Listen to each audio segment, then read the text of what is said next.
Here are today's headlines. The Consultative Committee votes to adopt a federal presidential system form of government. The Philippines maintains that its human rights record is open for scrutiny. Lawmakers are expected to vote on Chief Justice Maria Lourdes Sereno's impeachment. And Calbayog City is set to export dried fish to Filipino communities in the United States. Good day. I'm William Theo. Welcome to the PNA Newsroom.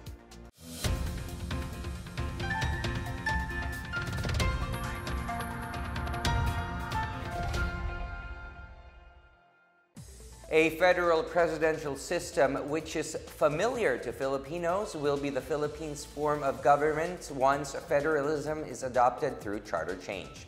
Here is our report. President Rodrigo Duterte's Consultative Committee voted to adopt a presidential federal form of government as among the revisions to the 1987 Constitution. 9 members of the committee voted in favor of the federal presidential system. 1 member voted for a parliamentary form, while 8 voted for a hybrid or mixed form of federal government. Former Senate President Aquilino Nene Pimentel proposed to create 12 federal states for the Philippines and reiterated his proposal that Sabah be made as the country's 13th federal state while Metro Manila remains the federal capital. Scarborough Shoal, the Spratlys, and Benham Rice will also be proclaimed as part of the Philippines. Pimentel's proposed system will require a total of 87 senatorial seats throughout the Philippines. Each of the 12 federal states should have 6 senators, another 6 from Metro Manila, and 9 senators from overseas with all federal states following one curriculum. There is also basis to increase senatorial representation to allow the inclusion of more Muslim senators. The Supreme Court structure will be retained while the central federal government will retain control of national defense and security. For the PNA Newsroom, I'm Bench Bondo. Infrastructure projects set to be implemented by the Duterte administration will not be affected by federalism. Socio-Economic Planning Secretary Ernesto Pernia said the change to federal form of government will be a slow process. Pernia is hopeful that most of the development plans would be completed before any change in the form of government will take place. Pernia explained that since most of the infrastructure projects identified by the current administration would be located in the provinces and would even be more beneficial to the said region. In a related development, DILG OIC Eduardo Año also allayed fears that corrupt local government officials will have greater power once the form of government is changed from presidential system. Año said the agency had adopted a campaign to educate people not to sell their votes and instead choose the ones they think would serve them fully. Año said DILG is committed to ensure that the government has incorruptible officials. The Philippine government appeals to the United Nations Human Rights Council to get the facts from all sides as it scrutinizes the country's human rights record. The Department of Foreign Affairs laments that critics have politicized and even weaponized the issue against the Duterte administration. Foreign Affairs Secretary Alan Peter Cayetano stressed that the country has always cooperated with the UNHRC. Cayetano underscored that President Duterte launched the war on drugs to save lives, to preserve families, to protect communities, and to stop the country from becoming a narco state. The administration's campaign against illegal drugs has been frowned upon by some international organizations. Cayetano also said Manila is prepared to subject itself to any investigation but cautioned UN Special Rapporteurs to strictly observe their code of conduct and avoid prejudging and politicizing the issues. A European business group welcomes the implementation of the second package of the Comprehensive Tax Reform Program.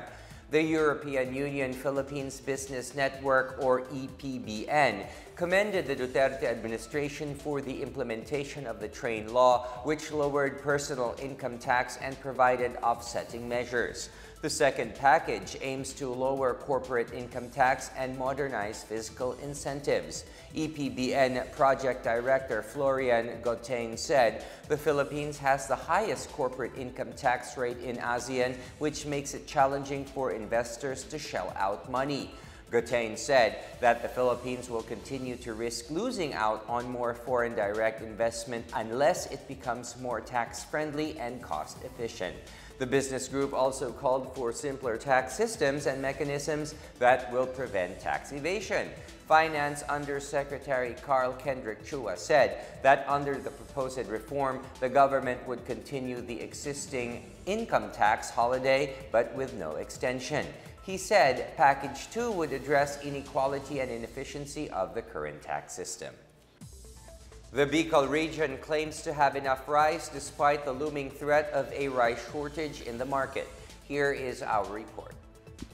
The National Food Authority in Bicol assured the public that there is no shortage of rice stock in warehouses in the region. NFA Bicol Information Officer Beth Jacob said even though they only have 110,000 sacks of rice remaining region-wide, there's no reason for a rice shortage in the market. Jacob said they were able to deliver NFA rice, which sells at 32 pesos per kilo, to their outlets in Camarines Norte, Camarines Sur, and Sorsogon, beginning last January 19.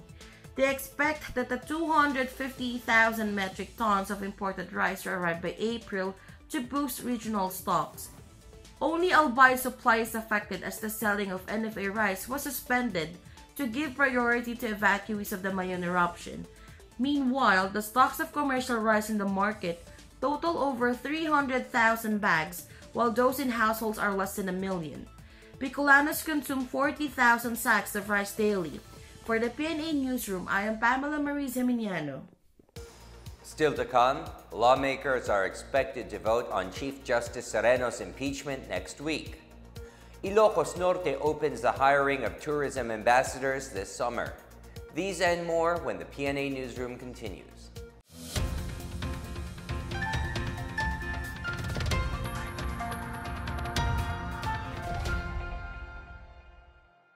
Nagsagawa ng Solidarity Peace Walk ang Mindanao State University, United Nations Development Program o UNDP, Institute for Peace and Development in Mindanao at Consortium of Bangsamoro Civil Society o CBCS, kaagapay ang Heavenly Culture World Peace Restoration of Life. Ang aktibidad na ito ay may temang promoting peace and preventing violent extremism through the passage of Bangsamoro Basic Law o BBL. Pinangunahan ni Mindanao State University System President Dr. Habib Makaayong ang nasabing peace walk at dinaluhan ng mga faculties, staff, mga estudyante at iba't ibang civil society organizations. Layunin ng nasabing peace walk ang magpalaganap ng kapayapaan sa buong Mindanao. Ayon naman kay CBCS Chairperson Giamil M. Alim. Ito po ay ang aming pakikisa, pakikiramay, pagmamalasakit sa nangyari sa ating mga kapatid na Maranao at isang panawagan po rin ito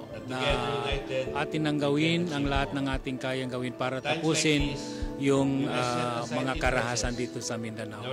Kailangan po natin dito para tayo'y umunlad. Kailangan natin tingnan ang mga structural obstacles, structural violence na siyang nagiging problema sa ating kaunlaran. Bigyan din natin ng pagkakataon ang Bangsamoro Basic Law na ngayon ay pinag-uusapan sa Kongreso na may pasa upang makatulong sa paghahanap ng kapayapaan at kaunlaran. Samantala, sinuportahan naman ni Autonomous Region for Muslim Mindanao Regional Vice Governor Harun Al-Rashid Alonto Lucman ang Peace Walk bilang MSU1 na may malaking hangarin sa kapayapaan. Ayon kay Lucman ay dito niya natutunan ang karunungan ng pakikibaka. Ito ang lugar kung saan hinubog ang isang Bangsamoro sa isang responsableng mamamayan at nauunawaan ang pagiging makasaysayan ng pakikibaka. Dagdag pa ni Lucman, ang Marawi Siege ay bahagi lamang ng kasaysayan ng Bangsamoro. Ang Bangsamoro ay isang sistema, hindi lamang isang lahi, hindi lamang isang pangkat ng mga tao, kundi ito ay isang sistema ng gobyerno na nag-predate o unang Philippine government, ang unang organisadong gobyerno sa pamamagitan ng Sultanate. Para sa Bayan, Sweet Lucman, Philippine Information Agency.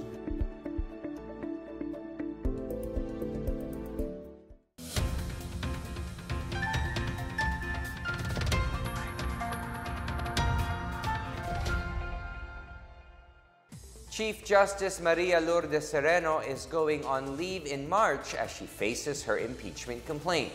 Sereno's leave comes ahead of a House panel's vote on whether to pursue her impeachment. Here is our report.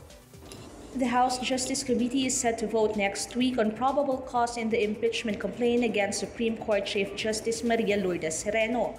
This was announced by Committee Chairman Representative Reynaldo O'Malley as the House Justice Panel held its last hearing on the determination of probable cause on the impeachment complaint filed by lawyer Larry Gadon. Gadon's complaint contains 4 grounds for impeachment, including culpable violation of the Constitution, corruption, other high crimes, and betrayal of public trust. The report will then be transmitted to the House plenary for another round of voting. Under the rules on impeachment, 1/3 of the total number of House members is needed to send the impeachment complaint to the Senate. In anticipation of the move by the Congress, Chief Justice Sereno announced she is filing a wellness leave which begins on March 1 to prepare her defense. For the PNA Newsroom, I'm Chris Mundo. President Rodrigo Duterte said the Philippines will be receiving firearms from a friendly country in the next few days. Some 5,000 firearms are expected to be delivered to the Philippines to help the country win its war against terrorism. Duterte said that the Philippines could still turn to other markets like China or Russia for its arms and other equipment. The country's firearms deal with the United States was canceled in 2016 because the U.S. government's concern over the human rights situation in the Philippines as a result of the administration's war against illegal drugs. Duterte, meanwhile, said that the government's anti-drug campaign will not stop even with the opening of a preliminary examination on extrajudicial killings by the International Criminal Court. He admitted that although it was impossible to abolish the drug trade completely with 3 more years remaining in his office, he wanted it reduced to the minimum. The government was shown to be more productive in 2017 as it earned more and spent better for the administration's policies. Here is our report. The Duterte administration registered an 11% improvement on expenditures in 2017, with revenues also rising by 13% year-on-year. Total revenues last year reached 2.47 trillion pesos, 13% up from a year ago's 2.19 trillion. The Bureau of Internal Revenue contributed the most with 1.77 trillion pesos, followed by the Bureau of Customs with 458.2 billion. The higher revenues, however, brought down the budget deficit by 1%. The deficit accounts for 2.2% of gross domestic product within the 3% target set by economic managers. Meanwhile, government expenditures last year amounted to 2.82 trillion pesos, higher from the year before. Government spending last year is short of only 3%. Finance Secretary Carlos Dominguez attributed this to improvements in addressing bottlenecks in the implementation of infrastructure programs by addressing issues on right-of-way with the Department of Public Works and Highways for the implementation of Department of Transportation projects. He said this solution is expected to fast-track infrastructure project implementation. For the PNA Newsroom, I'm Janice Cabe. To those who are interested in working in tourism, the provincial government of Ilocos Norte is now hiring tourism ambassadors this summer. Provincial Tourism Officer Ian Ray Raquel said the tourism ambassadors would serve as tourist aides and storytellers in various museums, churches, and other major destinations. Although applicants should be at least 18 years and show interest in tourism work, Raquel said they are hoping to hire about 300 tourism aides again this summer when foreign and domestic tourist arrivals are expected to peak. Like in previous years, the provincial government needs tourist ambassadors, utility personnel, and first aiders in at least 42 tourist centers across the province starting in March until the end of the summer season. Interested individuals may fill out application forms at the Provincial Tourism Office or call or email the contact details on your screen. Retirees and senior citizens will also be allowed to serve. The government is launching 102 infrastructure projects worth 1.6 billion pesos in Zamboanga City this year. This was announced by Finance Secretary Carlos Dominguez during the celebration of the 81st Charter Anniversary of Zamboanga City.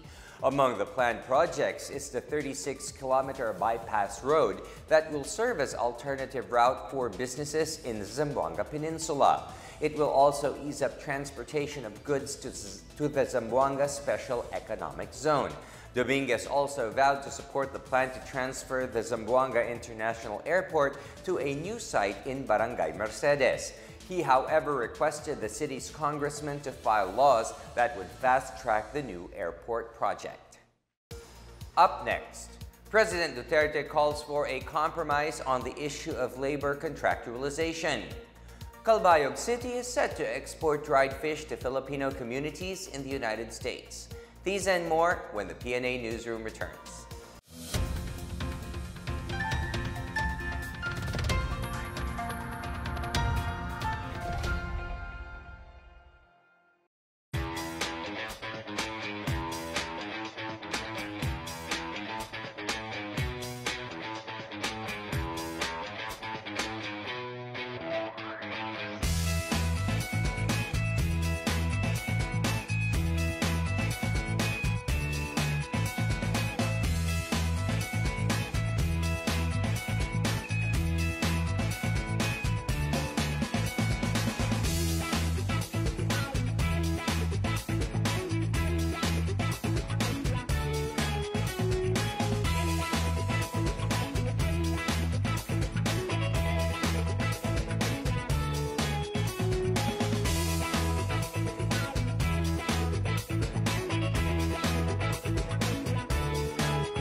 President Rodrigo Duterte is seeking a compromise between companies and employees over the issue of labor contractualization.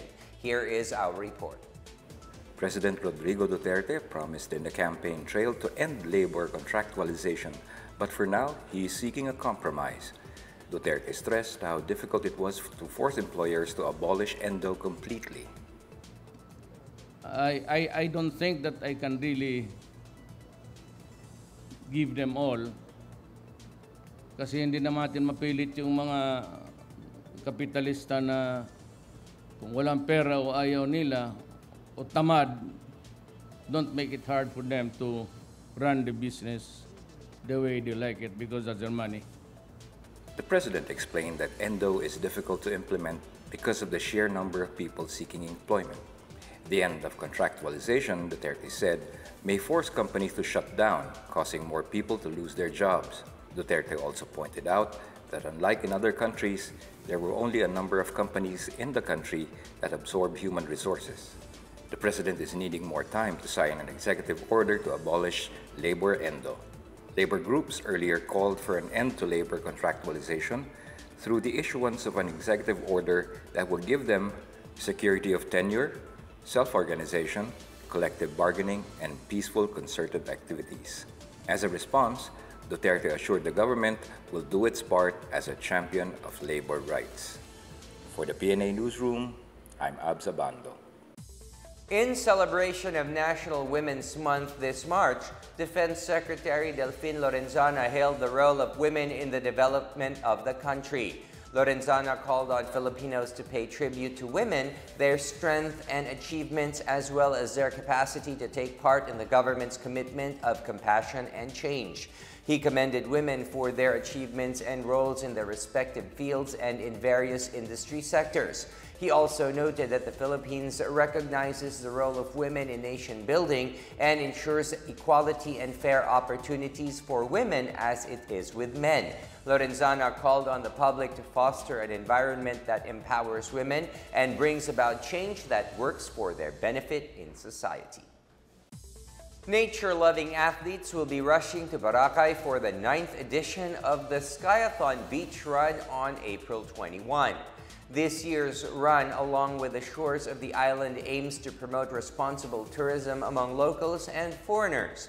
Sky Cable Senior Marketing Manager Delbert Santos said, aside from pushing for the rehabilitation of the coral reefs in Boracay, this year's run is a call to all tourists to take care of the island's natural resources. For the first time, the beach run will be opening its doors to foreign runners. About 700 runners are expected to participate this year. Filipinos in the U.S. can soon enjoy local food straight from home as Calbayog City in Samar rolls out its latest export, dried fish. Here's our report. A private company that owns chains of stores abroad would ship dried fish from Calbayog to the U.S. to cater to the 4 million Filipinos currently residing in the U.S. The unnamed company has already invested in improving the packaging and labeling of locally dried fish. This development will particularly benefit poor fishing communities of Maginoo Village in the northern part of Calbayog, known for producing labtinao, a dried fish delicately marinated in local vinegar and seasoned with spice. For the PNA Newsroom, I am Pamela Marie Zeminiano. Let's now check out the weather forecast for Metro Manila and the rest of the country.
$42,000 barangays will soon be able to follow presidential speeches and stay in touch with government programs and policies without the need to tune in to commercial broadcast stations.